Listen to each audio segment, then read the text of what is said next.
No toque de hoje, eu vou trazer aqui como a teoria das restrições aborda um assunto bastante sensível: resistência à mudança.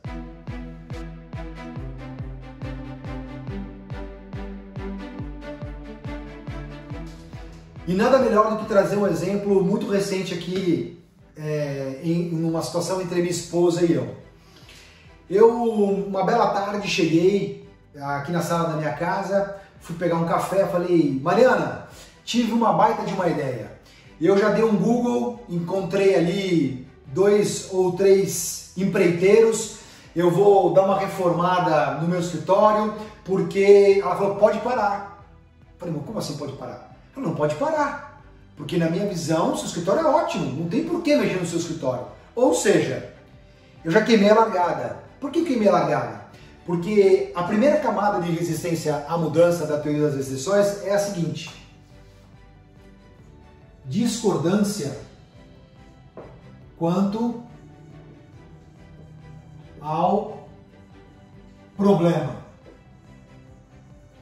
Ou seja, minha amiga e meu amigo aí de casa, talvez você já tenha cometido o seguinte engano.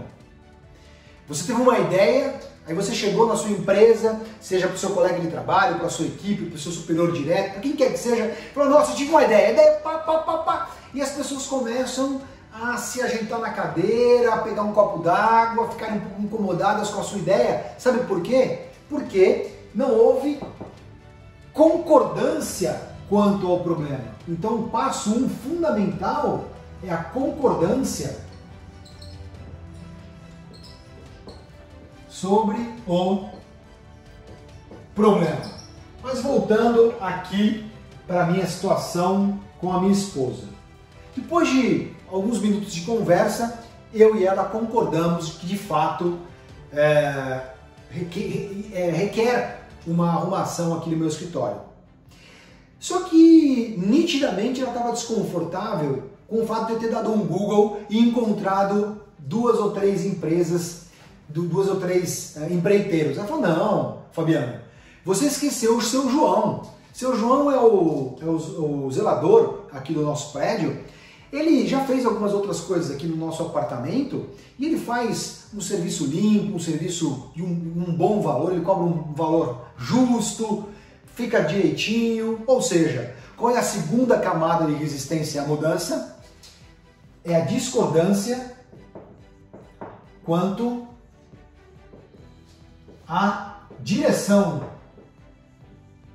da solução.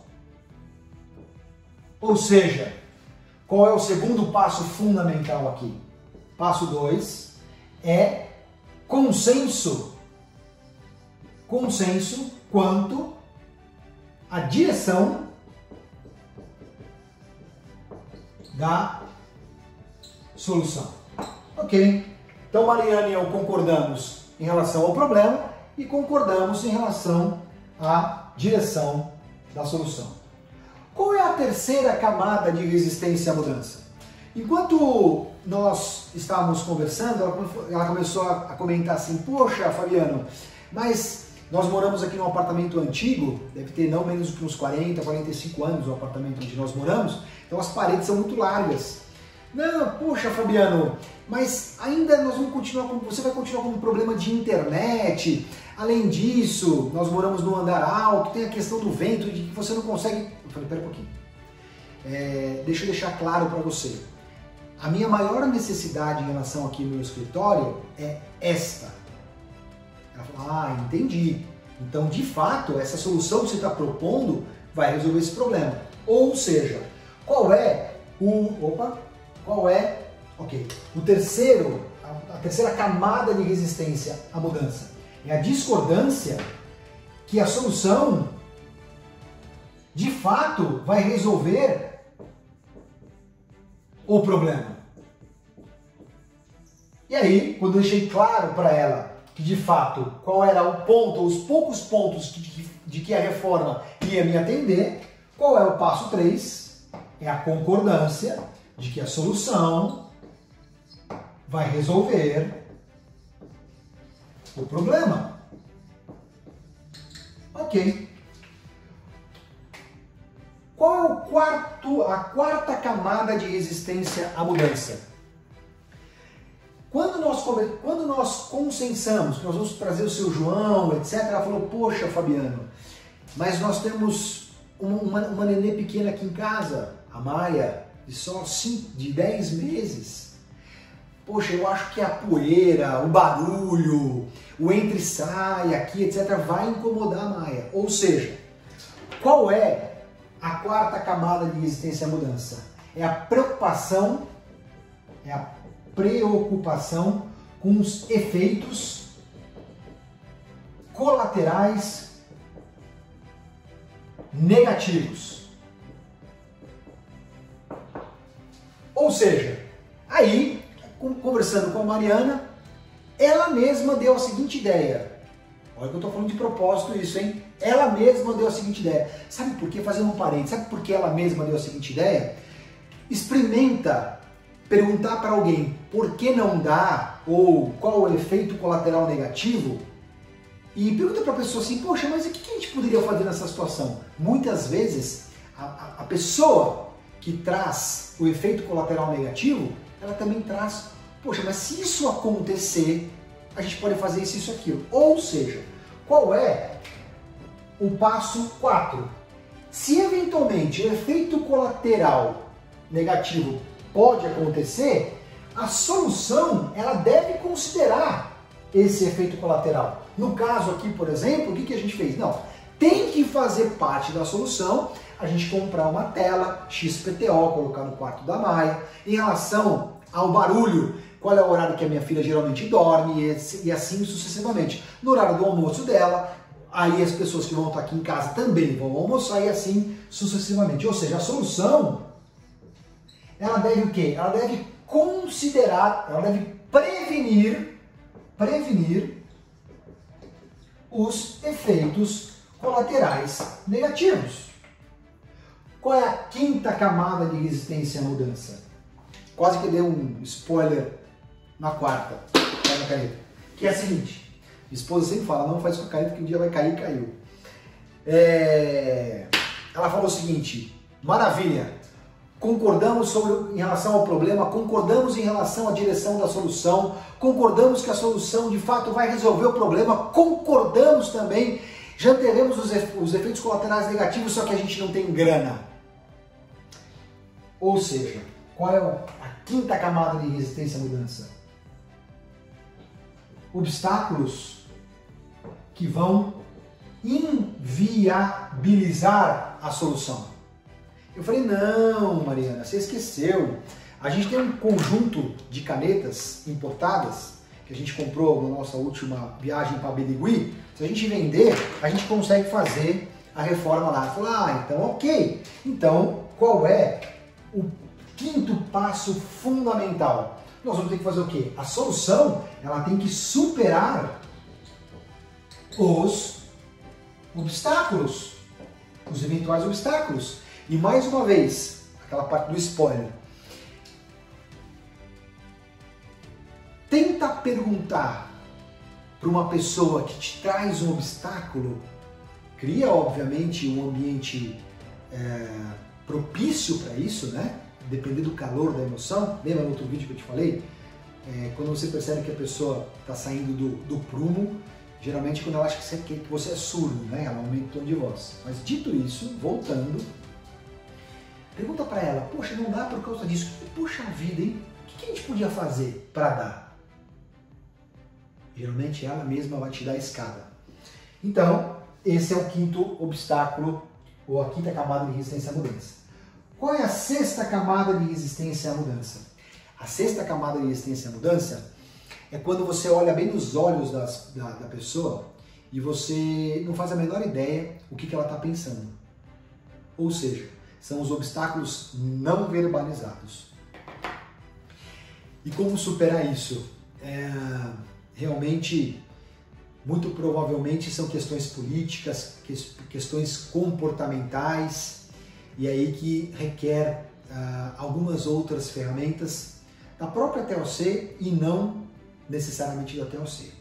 Mas o que eu quero compartilhar com você hoje aqui, nesse vídeo, é que a minha experiência, ela mostra que, se de fato, em resumo, você não queimar a largada, ou seja, não traga uma ideia para um grupo ou para alguém esperando que este alguém só vá tecer elogios sobre a sua ideia, porque você vai se frustrar. Ou seja, você já imaginou se você chega para alguém e fala assim, olha,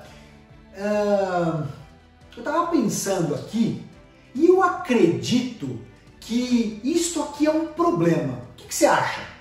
O cara vai te olhar do extremo, peraí, você veio aqui falar, consensar comigo que isso aqui é um problema? É, queria só ver com você. De fato isso aqui é um problema? É, de fato é um problema. Ou seja, se você fizer isso, você já deu um passo importante para sair da média. Porque a grande média, para não falar a média ou a grande maioria das pessoas, ela de fato queima a largada. E eu não posso deixar de falar e esquecer o seguinte: quando você traz uma ideia para alguém, seja para o seu superior direto, para um colega de equipe, sabe aquele cara que é super resistente à mudança? Vou te dar uma dica. A partir de hoje, não existe resistência à mudança. O que existe é uma incompetência atroz de não construir uma ideia ou uma solução conjunta ganha-ganha. Ficou bonito, né? Eu vou repetir. Não existe resistência à mudança. O que existe é uma incompetência no sentido de faltar as ferramentas para construir uma solução verdadeiramente ganha-ganha. Sabe por quê? Porque absolutamente ninguém na Terra resiste quando uma solução é construída a quatro mãos e ela é ganha-ganha. E para encerrar, o handbook da teoria das restrições, ao longo desse ano, especialmente ao longo deste ano, a partir de fevereiro, inclusive, eu estou estudando muito o handbook da teoria das restrições. Inclusive, se você ainda não assistiu a entrevista do Secundino, que é um dos revisores aqui do handbook, te convido para assistir aqui no meu canal Teoria das Restrições na Prática. O handbook, ele traz aqui não 6 camadas de resistência à mudança, mas ele traz 9. E eu fiquei num dilema. Você já deve ter visto os meus outros vídeos, você já sabe qual é a diferença entre conflito e dilema, então eu vou seguir. Eu fiquei num dilema. Afinal, trago os 9, trago 6, trago 4, o que eu fiz? Eu trouxe aqueles que eu mais uso, da minha experiência. Então eu te convido, se você quiser saber quais são os outros 3, tá aqui o handbook, é só você estudar. Se tiver alguma dúvida, estou à disposição. E eu quero trazer um trecho fundamental para encerrar aqui, que é o seguinte, eu vou abrir aspas. A utilização das camadas de resistência também nos oferece maior controle do que teríamos se conduzíssemos essas discussões de uma maneira intuitiva. Olha que legal. Nas discussões intuitivas, depois que apresentamos a mudança, normalmente passamos a abordar toda e qualquer objeção levantada pela outra parte. Portanto, nesse caso, estamos, na verdade, dando-lhe controle sobre a discussão. As camadas de resistência nos possibilitam saber em qual camada estamos e sobre o que devemos conversar. Nada mais por hoje. Eu espero que esta ferramenta da teoria das restrições possibilite com que você, em primeiro lugar,